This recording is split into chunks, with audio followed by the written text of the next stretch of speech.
이단에서 성경 공부를 하고 나오면 사람들이 갑자기 기세가 등등해집니다. 요한계시록도 안다고 하고 성경 원어도 안다고 말합니다. 마치 성경의 비밀을 다 푼 것처럼 자부심이 가득합니다. 그런데 교회 다니는 사람들은 그게 뭔가 이상하다는 건 알지만 왜 틀렸는지 설명을 못합니다. 그래서 말문이 막힙니다.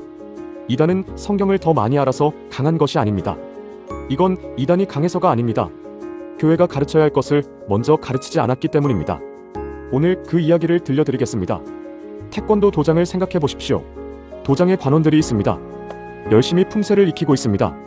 그런데 길거리 깡패들이 이 관원들을 하나둘씩 데려가고 있습니다. 기가 막힌 상황입니다. 왜 이런 일이 벌어질까요? 태권도가 약해서입니까? 아닙니다. 실전 태권도를 연구한 이동희 사범의 말이 있습니다.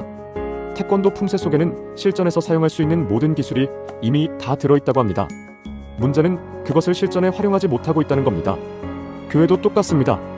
정통교회가 가진 구원의 이야기, 십자가의 도, 하나님 나라 사상, 이단의 교리와는 비교도 안 됩니다.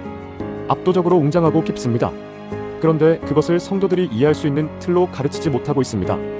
이단을 연구하다 보면 한 가지 공통점이 있습니다. 이단들은 내용은 아주 허술합니다. 그런데 내용을 담은 틀은 아주 그럴듯합니다. 성경을 가르치기 전에 성경을 바라보는 틀부터 먼저 가르칩니다. 이단들이 먼저 어떻게 가르칠까요? 성경은 시대별로 나뉩니다. 각 시대마다 하나님이 보내신 대표자가 있습니다.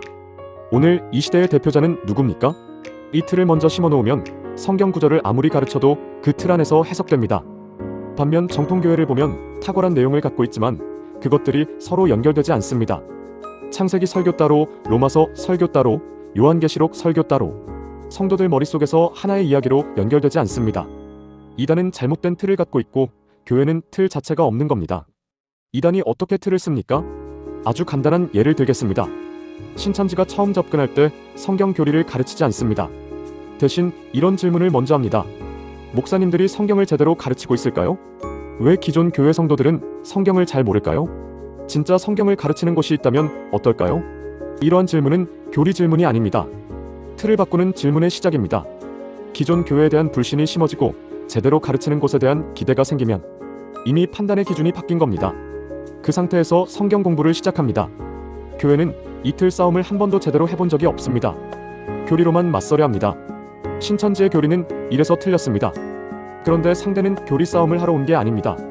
이미 판단하는 방식 자체를 바꿔놓은 겁니다. 그러면 교회가 가르쳐야 할 틀은 무엇입니까? 성경 전체를 꿰뚫는 하나의 이야기. 구약은 제사장 나라의 이야기이고 신약은 하나님 나라의 이야기입니다. 그리고 그 두 이야기는 예수님의 십자가에서 하나로 연결됩니다. 이 틀이 잡히면 이단이 가져오는 모든 질문에 흔들리지 않습니다.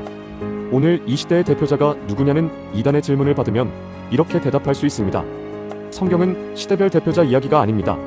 창세기부터 계시록까지 하나의 이야기, 하나의 주인공입니다. 그분은 예수 그리스도십니다. 이 한 문장을 말할 수 있는 사람은 이단의 틀에 들어가지 않습니다. 교리를 100가지 외우는 것보다 이 틀 하나가 더 강력합니다. 이단이 강한 게 아닙니다.